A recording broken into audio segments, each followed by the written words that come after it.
Sejarah memberi isyarat antara Manchester City dan Manchester United. Ada dua ganda yang dipertaruhkan dan bahkan treble saat derby Manchester ke-189 dimainkan di final Piala FA ke-142.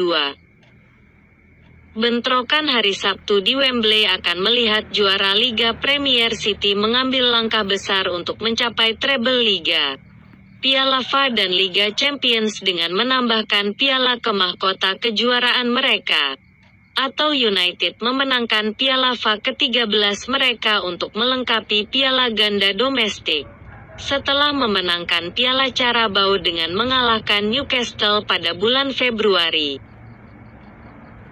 Ada juga masalah persaingan lokal, dengan City dan United saling berhadapan di final besar untuk pertama kalinya. Terlepas dari kebangkitan mereka di bawah manajer Erik ten Hag, United masuk ke permainan sebagai orang luar untuk memenangkan piala, meskipun mengalahkan City dalam pertemuan terakhir mereka. Kemenangan Liga Premier 2-1 di Old Trafford pada Januari, dan berada di atas angin ikatan piala baru-baru ini, City tidak hanya difavoritkan untuk mengalahkan United, tetapi juga untuk meniru kesuksesan saingan mereka pada tahun 1999 dalam meraih treble, satu-satunya tim Inggris yang melakukannya hingga saat ini. Jadi bisakah United menang? Atau akankah City semakin mendekati treble? Berikut adalah elemen kunci dalam final Piala FA yang paling dinantikan dalam ingatan hidup. Apakah ini benar-benar final Piala FA terbesar yang pernah ada? Jika Anda menghapus loyalitas klub dan mengambil pandangan yang tidak memihak, jangan berharap penggemar Liverpool, Arsenal, atau Chelsea memberikan tagihan tertinggi final Piala FA ini. Sulit untuk menentukan yang sebelumnya yang telah membawa begitu banyak signifikansi dan menarik minat global seperti itu. Pada 1980-an, Liverpool dan Everton mendominasi sepak bola Inggris untuk waktu yang lama dan final Piala FA menggelar dua derby Merseyside pada 1986 dan 1989. Keduanya dimenangkan oleh Liverpool. Pertandingan tahun 1986 melihat Liverpool menang untuk mengamankan liga pertama mereka dan Piala FA 2 kali lipat, dengan Everton menjadi runner-up di kedua kompetisi. Tetapi tidak ada treble yang dipertaruhkan atau kemungkinan tim lain melakukan 2 kali lipat. Ada juga pertemuan kelas berat dalam beberapa tahun terakhir antara United dan Arsenal, serta Liverpool dan Chelsea. Tetapi final piala ini benar-benar memiliki segalanya. United ingin mengakhiri musim dengan 2 trofi dan memenangkan kedua piala domestik untuk pertama kalinya dalam kampanye yang sama. Tetapi mereka juga sangat ingin menghentikan City meraih treble. Itu bukan hanya karena kebanggaan lokal dipertaruhkan. Itu karena treble adalah pencapaian unik United di antara tim-tim Inggris dan mereka tidak ingin berbagi perbedaan melakukannya dengan siapapun, apalagi City. Di sisi lain, City sangat ingin mengalahkan United dalam perjalanan menuju treble mereka sendiri. Melakukan treble akan cukup memuaskan. Tetapi melewati United di rintangan kedua dari belakang hanya akan membuatnya lebih manis bagi manajer Pep Guardiola dan para pemainnya. Man United telah mencegah klub melakukan treble sebelumnya, bukan? Ya, pada tahun 1977. United menghadapi Liverpool di final Piala FA dan menghentikan saingan tradisional mereka meraih treble 22 tahun sebelum tim Ferguson mengelolanya. Mönchengladbach di Roma 4 hari setelah. Liverpool baru saja dinobatkan sebagai juara Liga dan mereka akan memenangkan Piala Eropa pertama klub dengan mengalahkan Borussia final Piala FA. Tapi kemenangan United 2-1 di Wembley menggagalkan Liverpool menjadi tim Inggris pertama yang meraih treble. Pada tahun 1985, United mengalahkan juara Liga Everton di final Piala FA untuk menyangkal lawan mereka treble Liga, Piala FA dan Piala Winners Eropa. Di manakah peringkatnya di antara kekecewaan jika United mengalahkan City? Ini adalah pertanyaan yang mengakar di sini dan saat ini dalam arti bahwa City telah menjadi unggulan di Manchester selama 1 dekade.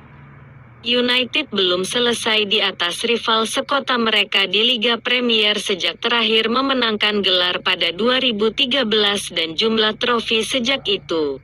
Ironisnya tahun Sir Alex Ferguson pensiun adalah City 13, United 4. Dominasi City baru-baru ini telah membalikkan persaingan dengan United. Meskipun United masih memimpin rekor head-to-head sepanjang masa dengan 77 kemenangan berbanding 58 City.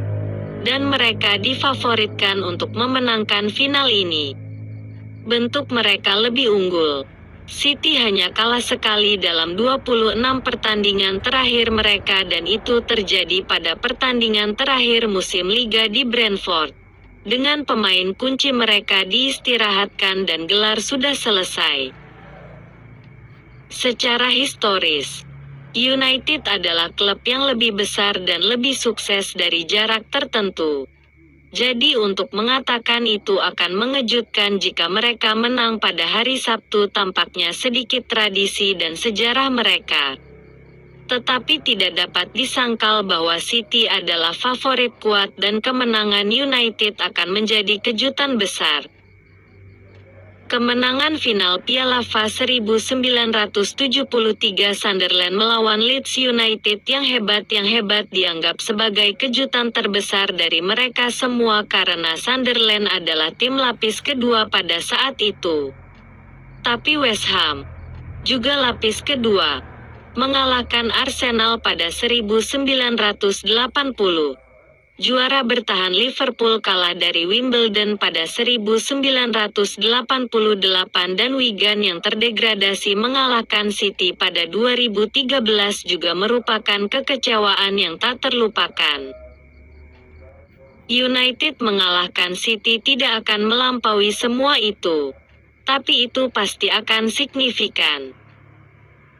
Mengapa City menjadi favorit kuat untuk menang? Ada begitu banyak benang merah dalam cerita City. Dan banyak yang dapat ditelusuri kembali ke kepemilikan Sheikh Mansur bin Zayed Al Nahyan dari Abu Dhabi. Sejak Sheikh Mansur membeli City pada 2008, klub telah berubah dari tim yang selalu gagal menjadi tim terbaik di dunia. City memiliki pemain terbaik, Erling Haaland, Kevin De Bruyne, dan manajer terbaik di Guardiola. Tetapi sementara keuangan Sheikh Mansur mungkin membuat perbedaan besar. Periode dominasi mereka semuanya tergantung pada Guardiola. City merekrut mantan pelatih Barcelona dan Bayern Munich itu pada 2016 dengan tujuan mengubah tim menjadi yang terbaik di Inggris dan Eropa. Dengan 5 dari 6 gelar Premier League terakhir, Inggris mendominasi sejak lama. Sementara City hanya 1 kemenangan, melawan Inter Milan di final Liga Champions musim ini. Dari menaklukkan Eropa untuk pertama kalinya juga. Intensitas dan perhatian Guardiola terhadap detail terkenal.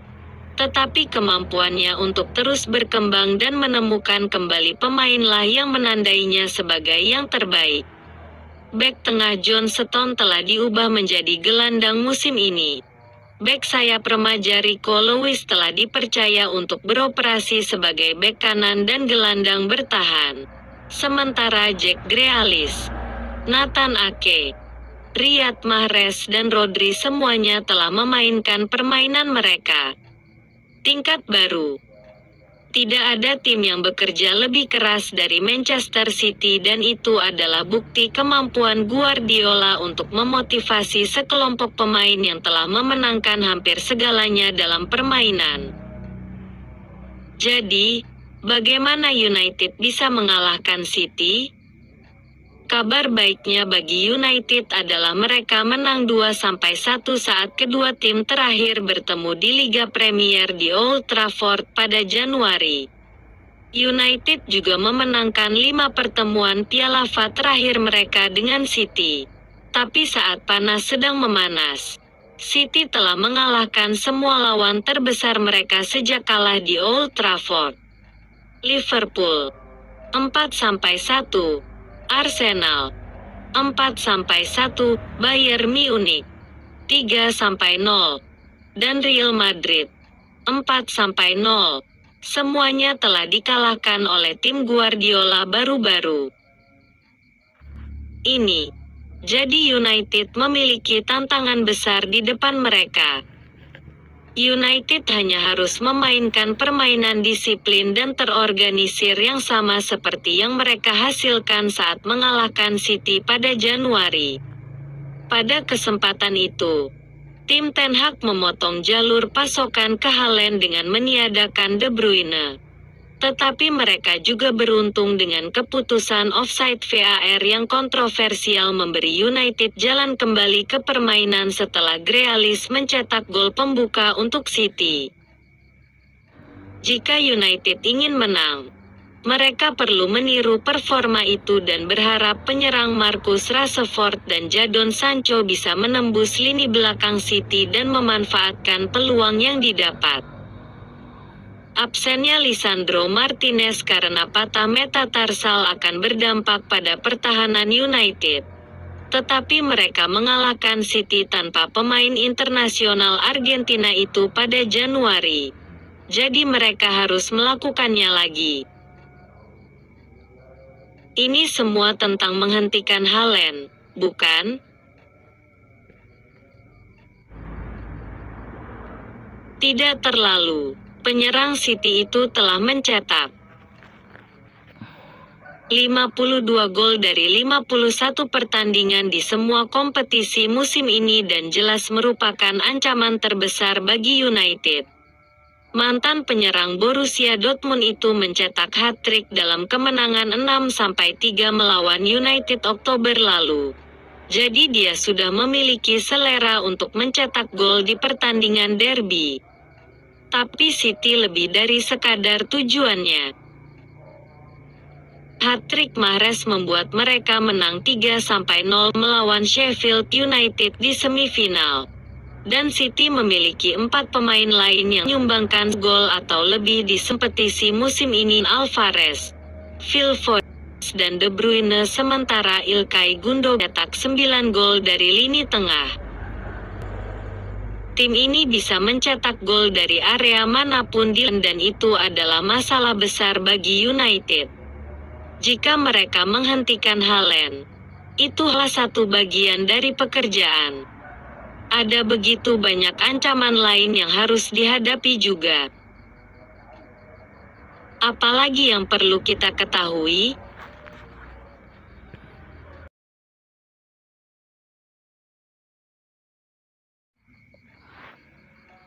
Ini adalah final Piala FA ke-12 City dan mereka memiliki rekor campuran. Menang 6 kali dan kalah 5 kali dari 11 sebelumnya. Sejak 2011, mereka menang 2 kali dan kalah 1 kali. Dengan final Piala terakhir mereka menang 6-0 melawan Watford pada 2019. United akan bermain di final Piala FA ke-21 mereka. Rekor yang sama dengan Arsenal. Tetapi tidak ada klub yang kalah lebih banyak dari 8 kekalahan yang diderita United, sebuah perbedaan yang tidak menyenangkan bersama dengan Chelsea dan Everton. Jika City mengalahkan United pada hari Sabtu tanpa kebobolan, Mereka akan menjadi tim pertama sejak Barry pada 1903 yang melewati seluruh kompetisi tanpa kebobolan. Preston North End pada tahun 1889 adalah satu-satunya tim lain yang mencapai itu. City mengalahkan Chelsea, Arsenal, Bristol City, Burnley dan Sheffield United dalam perjalanan ke final. United menghadapi Everton, Reading, West Ham, Fulham dan Brighton.